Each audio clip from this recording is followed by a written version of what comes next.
The Secrets of Doctor Who is brought to you by the Star Quest Production Network and is made possible by our many generous patrons.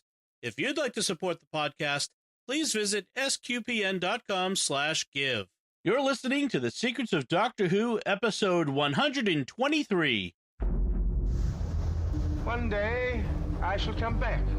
That's it. I've been renewed. Is when a Time Lord's body wears out, he regenerates. I'm a Time Lord. I'm not a human being. I walk in eternity. Bravehearty. Change, my dear, and it seems not a moment too soon. Unlimited rice pudding. Physician with us. Wearing a bit thin. Fantastic. I am Scottish. I can complain about things. Ta-da! Ooh. Should be fine. Hi, I'm Dom Bettinelli, and you're listening to The Secrets of Doctor Who, where we discuss everything about the hit BBC series Doctor Who.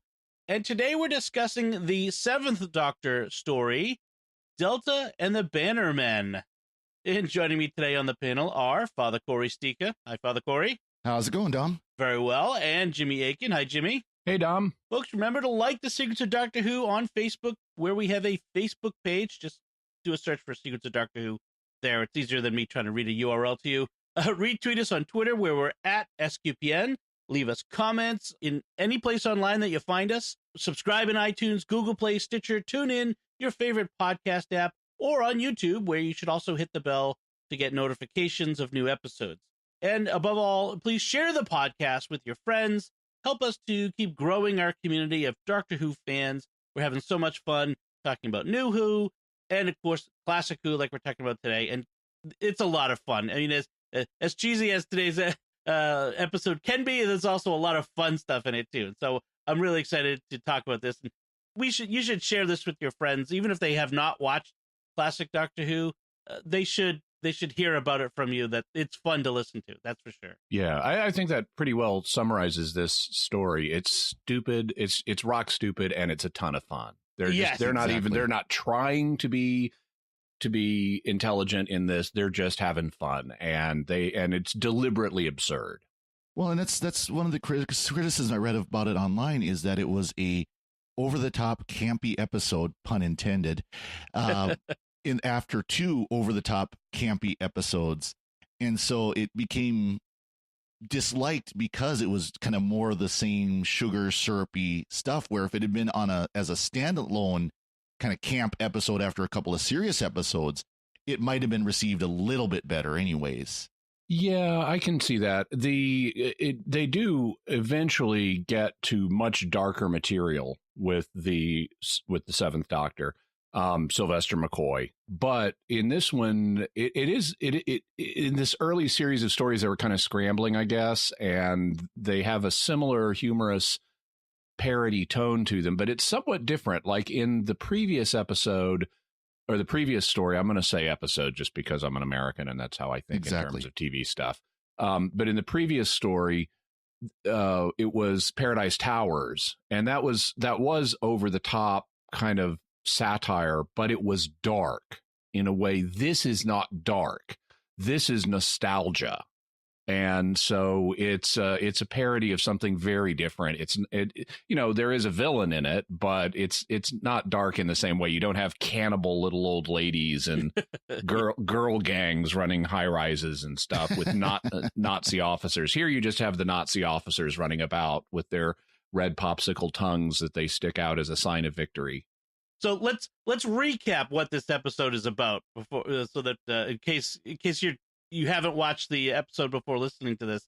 So we have the Seventh Doctor, Sylvester McCoy. We have his companion Mel, and they start off in the future, and they come back to 1959 in South Wales, in the UK, where they join an alien group that's disguised on a holiday tour of Earth in 1959, and they get sidetracked. And then we have a refugee sort of person, we'll talk about in a second, named Delta, and the bad guys are the Bannermen, and so we have this battle that occurs in a British holiday camp in 1959. And to kind of set it in time, this was broadcast in 1987, so it has a very much 1987 TV aimed at kids feel to it. If you're old enough to remember that, including outdoor videotape that doesn't look nearly as good as film would. Yes, Yeah, it quality wise was kind of like, you know, the mini DV recorders that you could get about the year 2000. There's a lot of this is all filmed almost entirely on location. There's a few indoor sets that are soundstage, obviously, but the vast majority of this was filmed on location and in Wales, which was unusual for Doctor Who for the time. Yeah, I mean, in New Who, it's almost all, you know, it's based in Wales, so there's a lot more Wales. But at the time, that was different. Well, it's funny. It's one thing I didn't really realize until just right now think about until just right now, that the title almost sounds like a 1950s pop band. Oh, and that's deliberate. It is. Yeah, I figured. That's what I figured. I just kind of realized it right now, though. It's actually some say that it's a homage to the 80s pop band Echo and the Bunnymen. I haven't heard of that one. But it also sounds like a 50s pop band.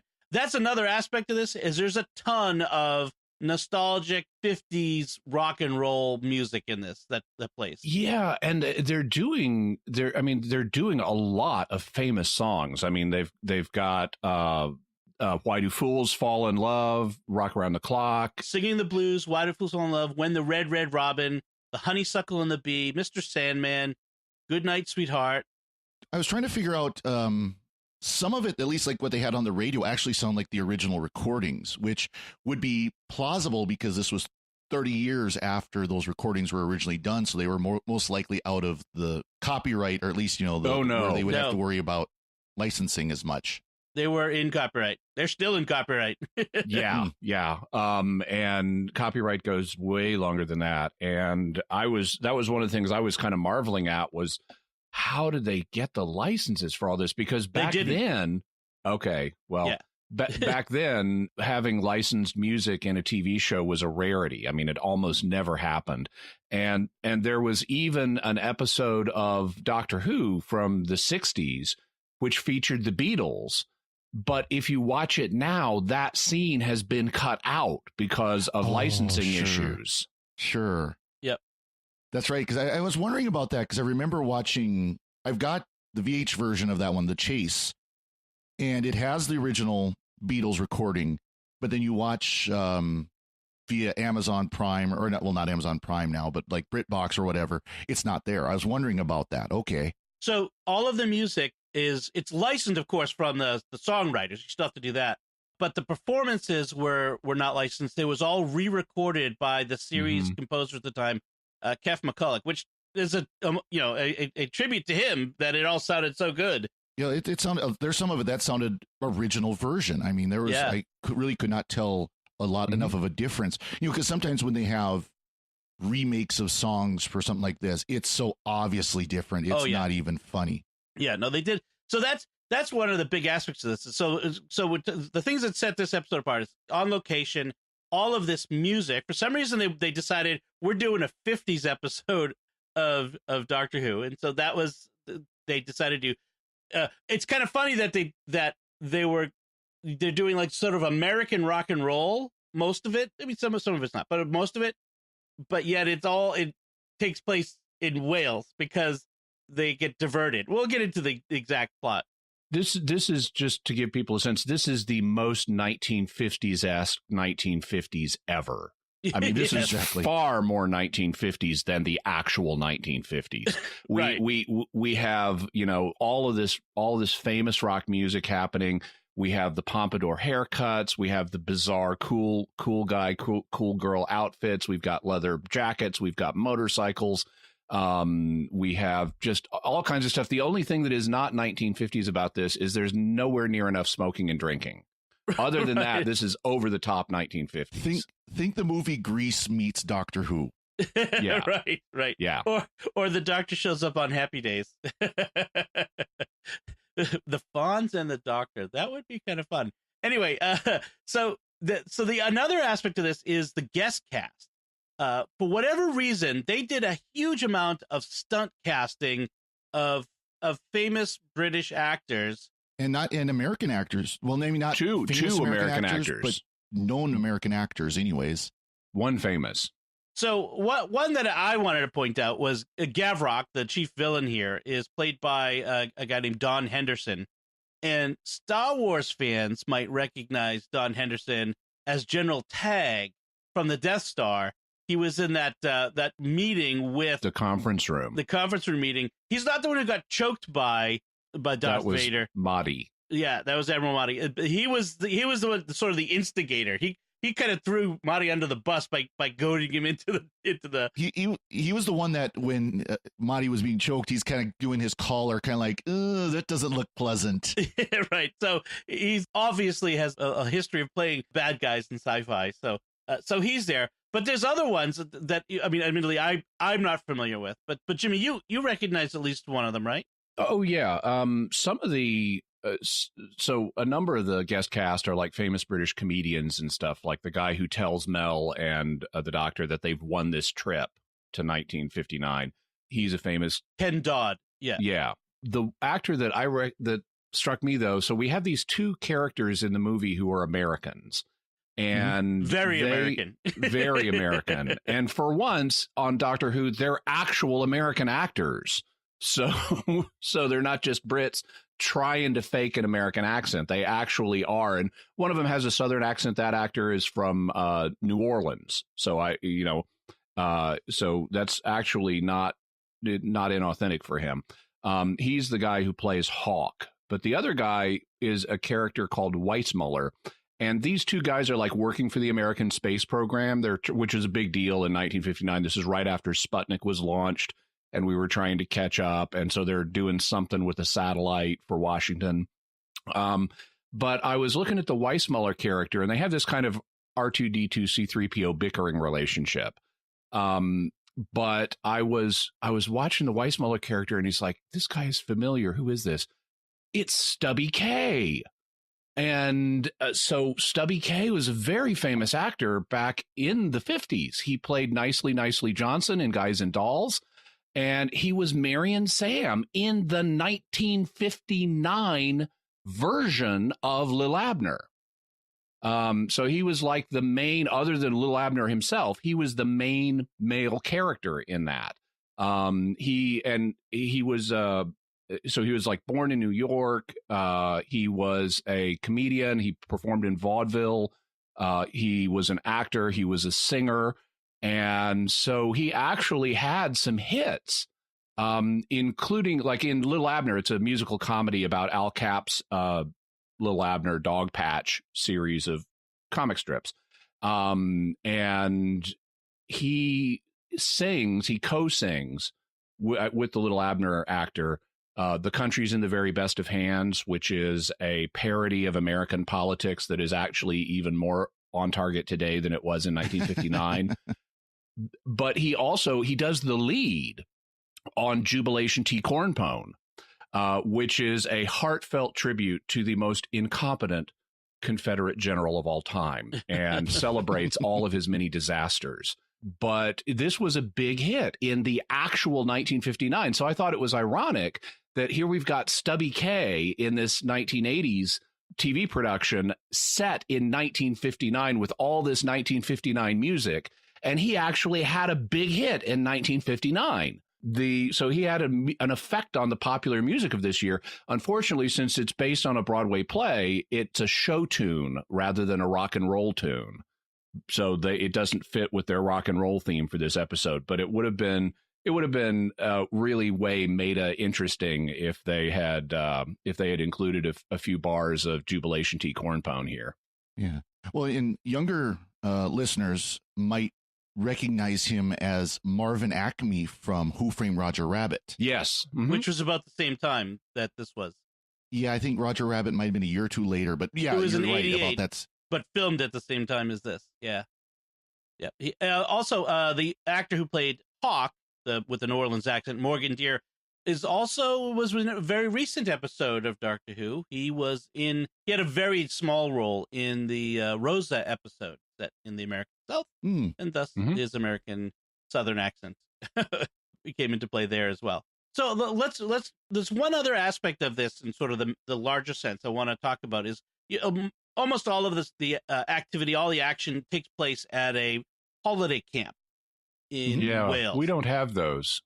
Well, we don't have those anymore, but we had, I think in America, there were things that were kind of like it, but there's a particular uniqueness to the British holiday camp, but I had to look it up. I mean, we had like camp spots that you could go to, and we had, like kids camps. Well, there were also church camps or family camps, which were like this. So let's talk about what it is. So people would go on a holiday or a vacation to one of these camps, and it was an all-inclusive sort of experience.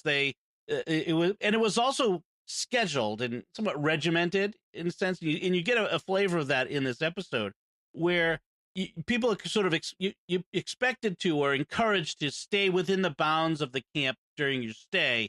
In these British camps, they had accommodation buildings these blocks of buildings that were called chalets, which was a grandiose term for dormitories. For dormitories, that's essentially what they were. You ate common meals in common with everyone. There was lights out at the end of the day. There was music to wake you up in the morning. I mean, it was very much a lot like a kids camp, but for adults, families or traveling tour groups, that sort of thing. And so I went to Wikipedia and had to read the Wikipedia article about it, and it was very interesting.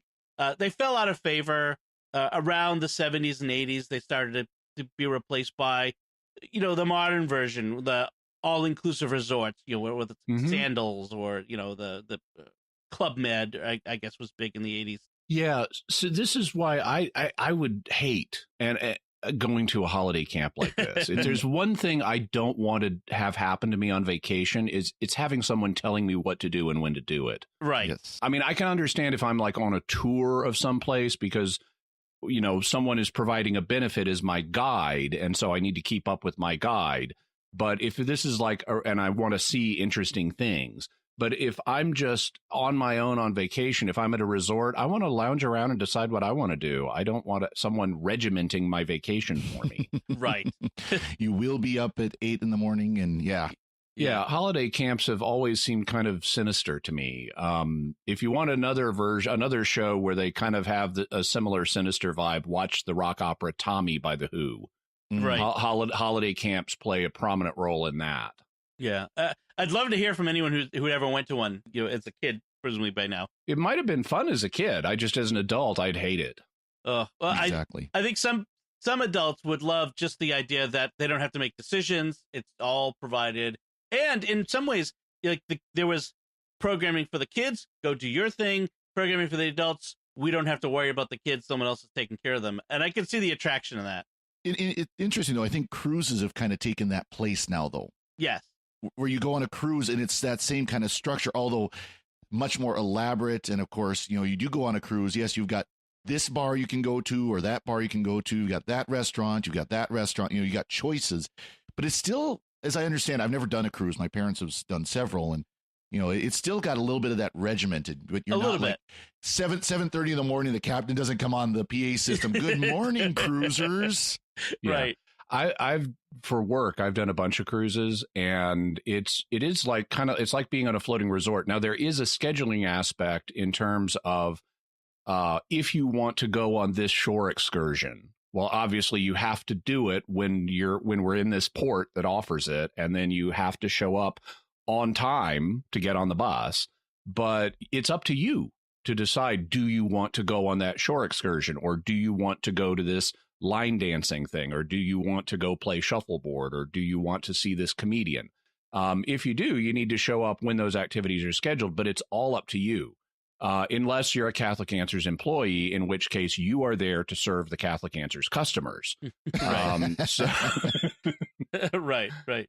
So interesting. So because it forms the backdrop for the story, it's worth learning a little bit about it. And so it's an interesting insight into British culture of the 50s, 60s there.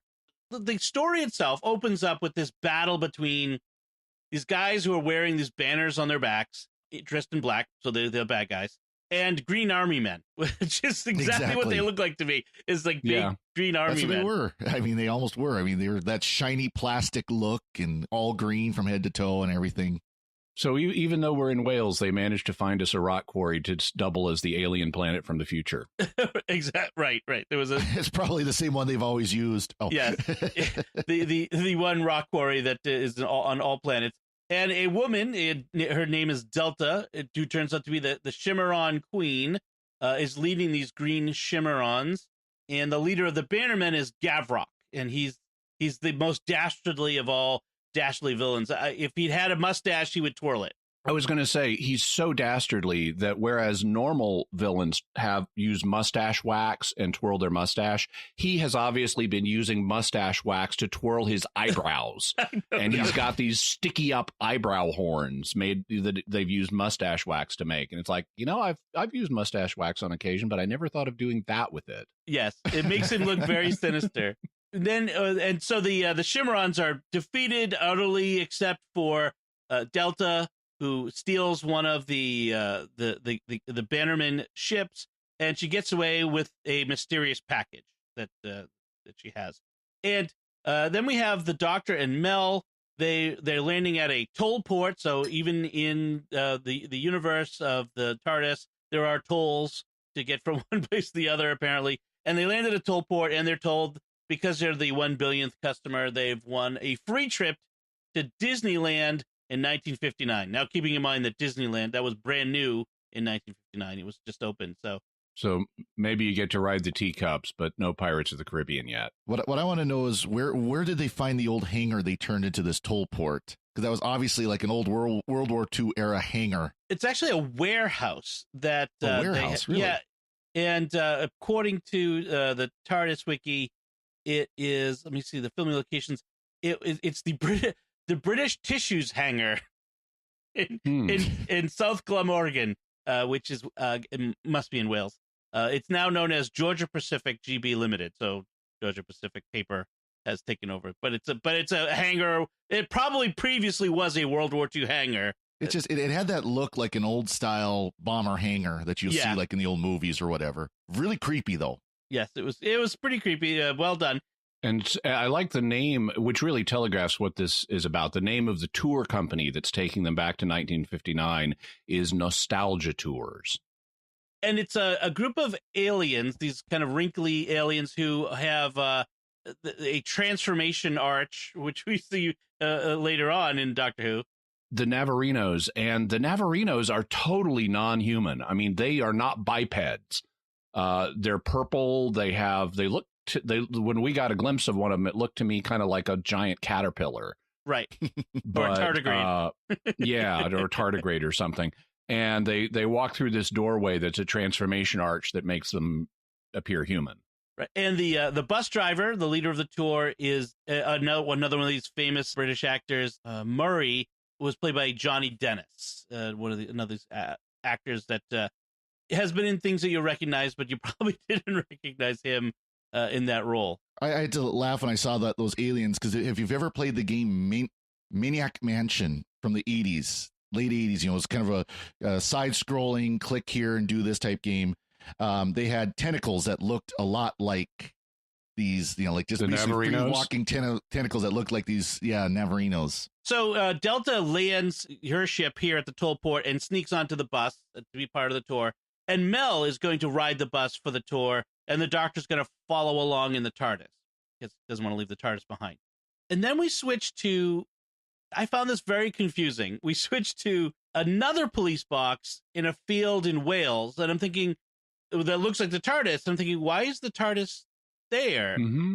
Yeah, well, they're playing on the fact this is when police boxes were actually in common use. Right. So we may as well see another police box when we're in the era that they were actually in service. Which I'm sure coincidentally happened to probably be the exact same prop as the TARDIS itself. Coincidentally, yes. Of course. I like how when Weissmuller and Hawk are like trying to talk to Washington on the police box, for some reason they're using the phone to talk to the police. Or to talk to the White House. To talk to the White House, right? Yeah. But I love how Stubby K says, this is Jerome P. Weissmuller speaking from Wales in England. And every Welshman goes, turn it off. Everybody from Britain immediately said, "Stupid Americans." Yeah. Well, that's the joke that, Exactly. we think of the whole island as if it's England instead of Great Britain. Weissmuller and Hawk confused me in this episode. I wasn't sure what their purpose in all of this was. Comic relief. Is that? I mean, they kind of exist at the edges of this story through 90% of it, and they get involved directly with the Doctor at the very end. But I couldn't figure out. So there apparently there's some kind of U.S. government agents in Britain who drive around until they're given some sort of mission to do, and they're being given this mission that they're to observe a satellite, because again, 1957 was when Sputnik went up, so it's the early era of the space race, and they had to observe a satellite that had just launched from Cape Canaveral, which looked coincidentally a lot like Sputnik. It looks a lot like Sputnik. Yeah, exactly. Which then goes missing because the Nostalgia Tour's tour bus runs into it in Earth orbit. Runs it over. It was a lot of fun. Yeah, they're kind of tacked on here, but I think they're part of the 50s nostalgia thing, because in addition to the rock music and everything, and the holiday camps, which were popular in the 50s, and the motorcycles, so was the Cold War. And they're there with this and the space race, and they're there to represent the Cold War and the space race and the role that America had in all that, just like America did the rock and roll. I have to say they'd have better luck tracking the satellite if they were looking for it at night and using a telescope and not a spyglass, but that's just me. Yeah. So, like I said, the tour bus ran into the satellite and had to crash land. They couldn't make it to Disneyland because we were all so surprised that they didn't actually film this episode in Disneyland, right? They crash land in Wales, and they end up at the Shangri-La Holiday Camp. Run by a fellow named Burton, who is also called the Major. I was impressed with the Welsh characters in this episode, including Burton, but also including Ray, who we're about to meet. They actually speak Welsh a number of times in the course of the episode, and they don't translate it for us, and they don't give us subtitles. And Google Translate can't translate it either, so I'm not sure what they actually were saying. I tried. It kind of choked on it and tried to give me Indonesian instead.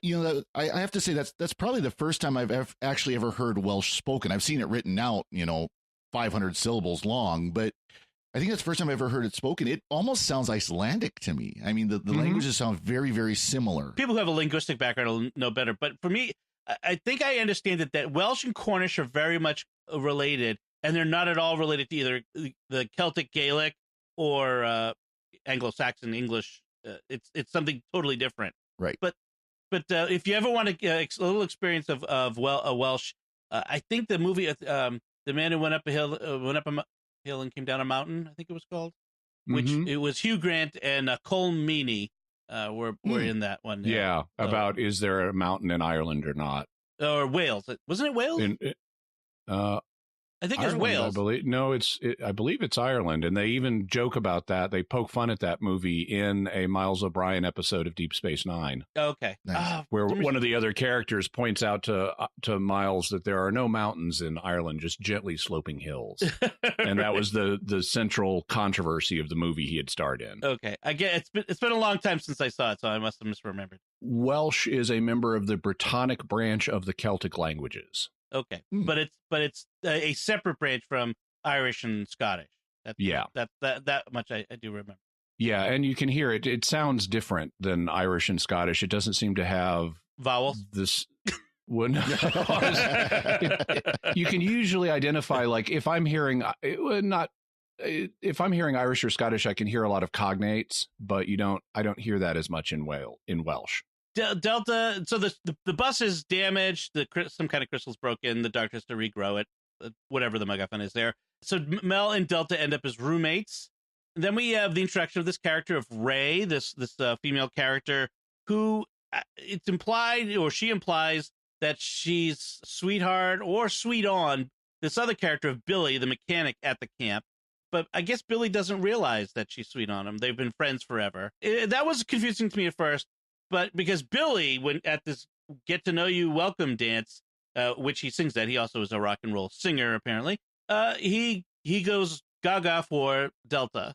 And as part of the absurdity of this, he is like totally unfazed, as are other characters, by the fact Delta is an alien and she has an evil looking green baby. And Exactly. she's on the run from other aliens who want to kill her. And Billy is totally unfazed by this and like bonds to her emotionally and decides to leave Earth and become an alien himself by drinking alien food. And his character arc is very interesting. Alien baby food, which Alien baby food, it's like, yeah. or which is the queen jelly, The equivalent of royal jelly. yeah, royal jelly from bees, which we get a nice discussion of happenstance about honeybees and royal jelly in this episode. If you know where royal jelly comes from, then you get kind of a little creeped out by him eating the royal jelly of the Shimmerons. That was a very strange little thing where he just takes it and eats it, and Delta's okay with it. She's like, "Oh, you shouldn't do that. We don't know what's going to do to you." But he's like taking this apparently precious resource. Well, I guess she had enough because the girl, by that point, the girl is rapid aged almost to adulthood, so she doesn't need the baby food much. This is another thing. It's part of the dream logic of this episode. It just moves in these kind of dreamlike way. Not in terms of pacing, it's fast paced, but it has this kind of, well, yeah, okay, boy meets girl, boy realizes girl is an alien, boy decides to become an alien, boy eats alien baby food. To become alien, yeah.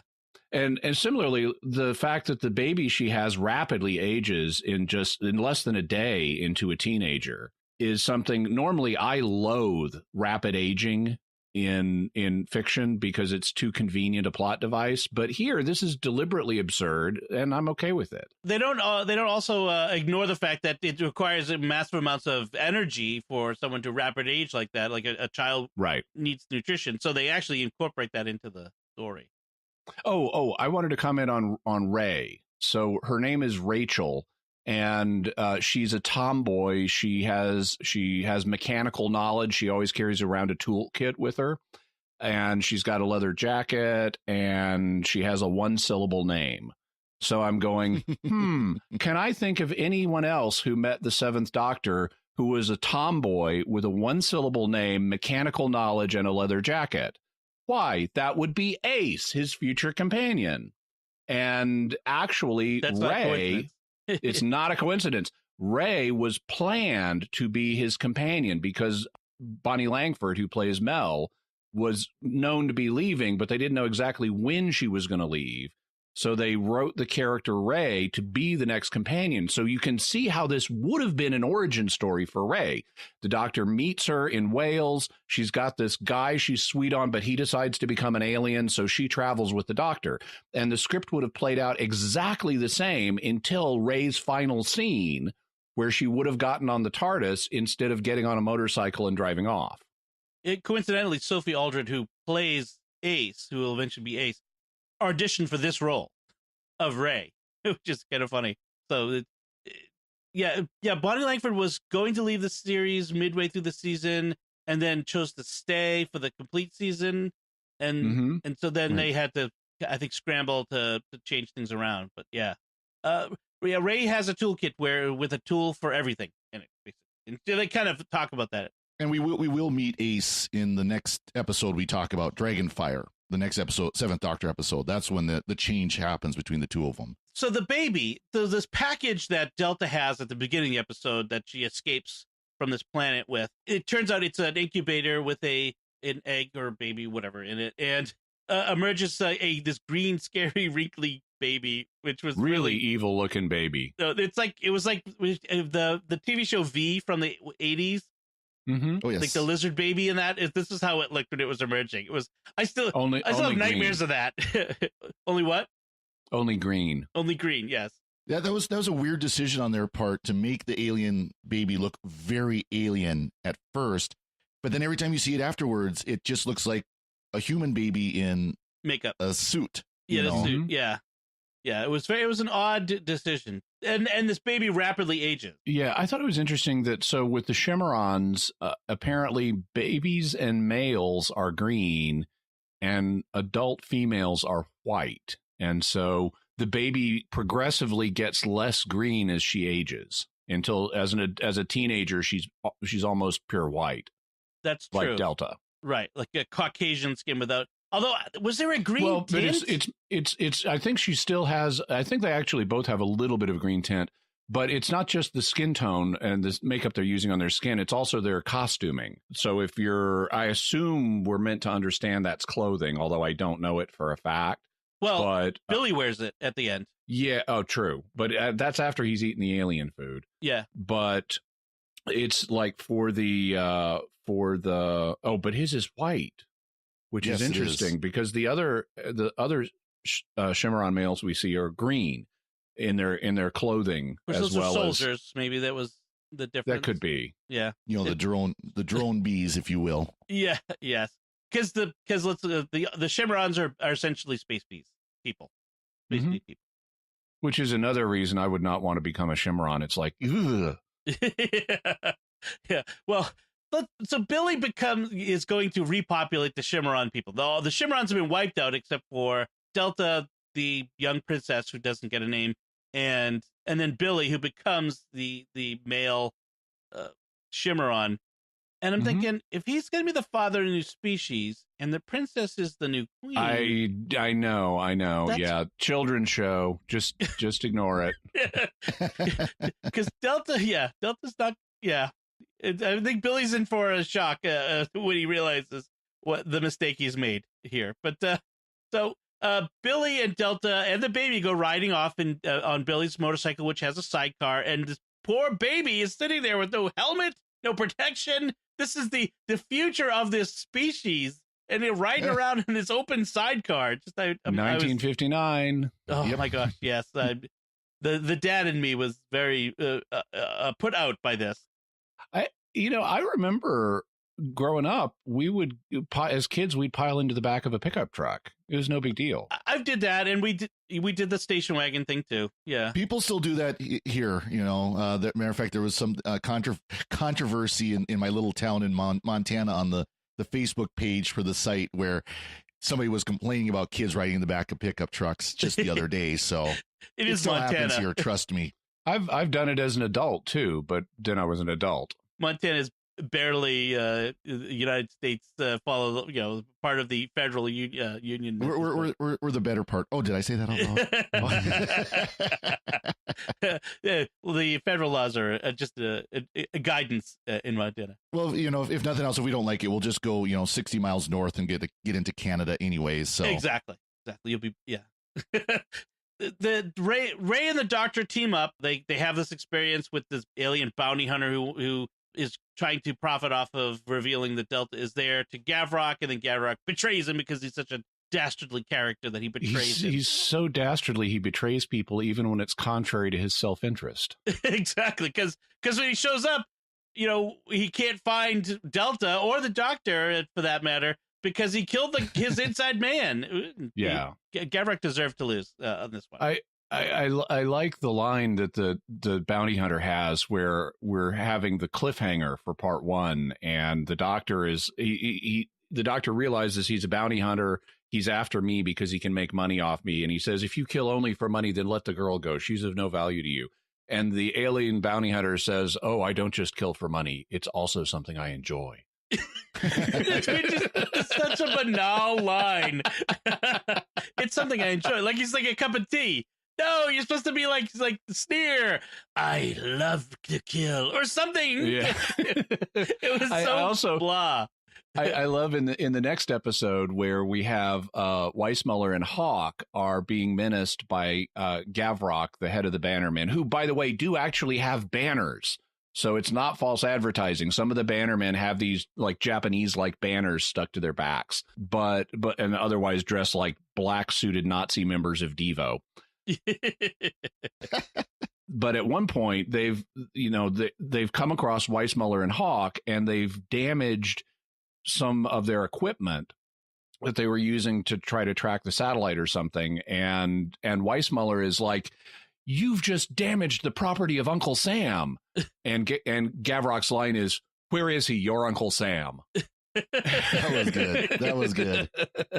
Yes, the aliens are very concerned about the U.S. government property. So they have to evacuate the camp. The doctor convinces Burton that the camp is in danger. We have to get all the guests and the staff out. After he convinces him that he's an alien, by the way. Yeah, he has such a great line too. The Burton, the camp manager, is like, "So am I to understand that you are saying you are spacemen who are in fear of attack by other spacemen?" And Yeah, I just exactly. love the way he delivers the line. And then to prove he really is an alien, the doctor just shows him the inside of the TARDIS. Right, which that's a pretty good convincer there. We don't actually see the interior of the TARDIS except at the beginning of the episode. I think because they didn't want to have to transport the actors to London to film those pickup scenes. The extra work for them, which is fine. Delta kind of reveals the basic. Here's the premise: if I can get the hatchling safety to the brood planet, which is apparently where the hatchlings grow, then I can take my case to judgment. If there is some third-party legal authority that can impose justice on Gavrok, The Shadow implied. Proclamation. Oh, Right. Yeah. wrong version of Doctor Who. Sorry. Yeah, then they will then send an expeditionary force to get rid of Gavrok and the Bannermen, and that's sort of this is where we're going to be for the rest of this episode. So then the vacationers, the Murray gets the bus going. He's got the crystal in it. The vacationers are all on board. Mel says, "I'm going to stay behind with the doctor," and they all load up. And then Gavrok comes along and kills all these poor vacationers. I know they like disintegrate the bus. Well, It he's was trying to very sad. kill. It was sad. It was shocking. And Yeah. Mel is appropriately shocked. It's like, you just killed all those innocent people. And I had thought, because of the way the bus just vanishes in a puff of smoke, I thought maybe they'd teleported or something and they were Yeah. going to reveal they all survived. But no, they're just dead. All these They're dead. characters, including the bus driver, who we really learned to like. Yes, I liked Murray. And then Mel had lied to him about. Yeah, so Delta, and how Mel learned Delta's name, I'm not entirely sure. Roomies. But at one point, the doctor is like, if she's who I think she is, and then he never tells Mel her name is Delta.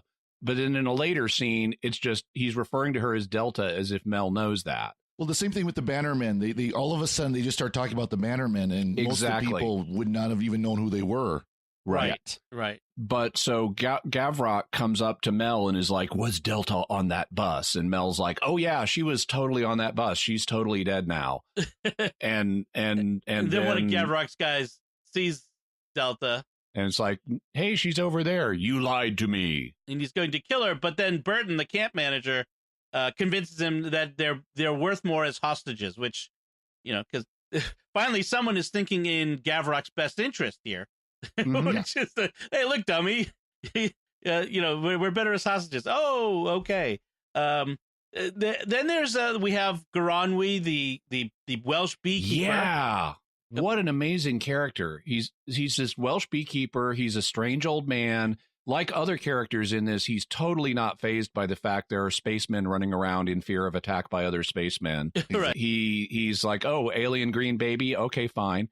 And he just doesn't even notice the fact that it's an alien green baby. Right. And here's the thing. There is a fan theory about Gaurani that he is actually a future incarnation of the Doctor. And if you watch his scenes with that in mind, and if you imagine, I mean, he could be played by Tom Baker. Right. And this would totally fit if Tom Baker was playing him. So the curator, being the future incarnation of the Doctor, decides to retire and become a beekeeper in 1959. Exactly. Welsh. And in 2015, Stephen Moffat supported the idea that Gaurani is a future incarnation of the Doctor. Gaurani has all this preternatural knowledge of stuff and interacts with the Doctor as an equal. And it's like they knowingly are sharing some secret. And I haven't checked the chronology, but in The Name of the Doctor, there is the line where Matt Smith's Doctor talks about wanting to retire and become a beekeeper. Oh my. Well, that's funny. Oh, that Moffat. Well, I did think he was remarkably accommodating of the Doctor and all these people who wanted to, use his house as a decoy. All of that wonderful honey was destroyed, being knocked on top of Gavrock and the Bannermen. And do bees really attack people who are covered in honey? I wasn't clear on this, but apparently they do. I don't know. I know they are programmed to attack what they perceive as threats to their hive. So, for example, bears, they do not like bears because bears will go after their hives. And so consequently, if you're like very hairy and bearded and stuff like that, as I am, then you are advised to be a little careful around bees because they might think you're a bear and go after you. And so maybe if they see you covered in honey, they think you're attacking the hive. Well, and if these are the doctor's bees, maybe he specially bred them for this purpose. Well, he apparently communicates with them. Yeah, the bees are also preternatural because the bees are like communicating messages to Delta and telling her to come to the cottage and stuff. Yeah, these are some fancy bees he's got here. I do like in the subsequent scenes, Gavrock and the other Bannermen are like covered in bee stings on their faces. Yeah, exactly. So we get to see it. So Gavrock has Mel and Burton, and the doctor comes up under a flag of truce that Gavrock shoots at because bad guy, desperately. Yeah. And he's eating this raw leg of lamb, which is just so gross. The scene, and I'm like, it's just mutton sushi. Oh, there you go. Don Henderson really got into this scene, I guess. I mean, this was really gross. And the doctor somehow manages to convince him to let him take Mel and Burton. Yeah, it's more dream logic here. This doctor has to make a big moralizing speech that doesn't make any sense, but is really over the top. And then it's like, I'm driving off with these people, and they kind of like are about to shoot them, and and that provides our cliffhanger. And the doctor says, maybe I've gone too far, but it's just so they can have a cliffhanger. By the way, in the previous scene, before they all got stung by the bees, I love the fact it's like, on what other show, how surreal is this? You have moronic alien fascists running around a Welsh farm to the tune of Lollipop. It's like, this is so stupid. It's awesome. They must be here. I can hear a radio. Let's shoot at the house. What? Yeah, that's actually one thing. There was so much. So in addition to the songs that we hear, there's all this incidental music around the change in scenes and that sort of thing. That was just a big thing they did back then in that era, when you had a lot of this incidental music and so much cheesy 50s style incidental music. Including at one point the Doctor Who theme in 1950s style, like at the very beginning. Oh, right. Oh my gosh. So yeah, so much cheese. Gavrock puts a trap on the TARDIS, a sonic trap. Sonic cone. A sonic cone in order to prevent the Doctor from escaping. And it's such a fierce trap, you can't even defuse it with a sonic screwdriver. That's right. We have TARDIS separation here. That's one of our tropes. Gavrock has this dastardly plan to put a tracker on the motorcycle as the Dr. Burton and Mel ride away. And the Doctor realizes it because he sees it. So they go off to this farm and they place the tracker on a goat. Those poor goats. And I was watching the scene as these goats that are staked out in this field are surrounded by these bizarre looking actors in these bizarre costumes. And the goats are like, what in the world is going on here? Yeah. I mean, the goat was freaked out by Don Henderson in that scene. It was really hysterical. They eventually defeat the Bannermen by. So the alien baby princess has been, as she's growing, she can't talk. She makes this chiming sound instead, and we're told it's partly music, but it's also partly a defense mechanism. It's like an attack sound. And so eventually what they do is they for some reason have to do some electronics work on the already perfectly fine Camp PA system. Right. And they then and the Doctor gets to deliver the line, all haste and no speed makes Jill a dull girl, which is one of his manglings of English proverbs, but they kind of phase that out after this episode. And so they do the electronics work to set up the speakers or maybe some extra speakers. And then they have the now teenage princess sing her attack signal into the PA system, which incapacitates all of the Bannermen. And it also causes Gavrok to fall backwards into the sonic cone around the TARDIS, thus disintegrating him and burning out the sonic cone. Conveniently. So the Doctor can now get back into the TARDIS. All of the Bannermen are now rolling around on the ground, holding their heads, allowing Weissmuller to use his knowledge of Boy Scout knots to tie them up one at a time before they recover. Right. The Doctor hands the Bannerman over to Delta, who flies off in the Bannerman ship with Billy. It's Billy who takes his guitar.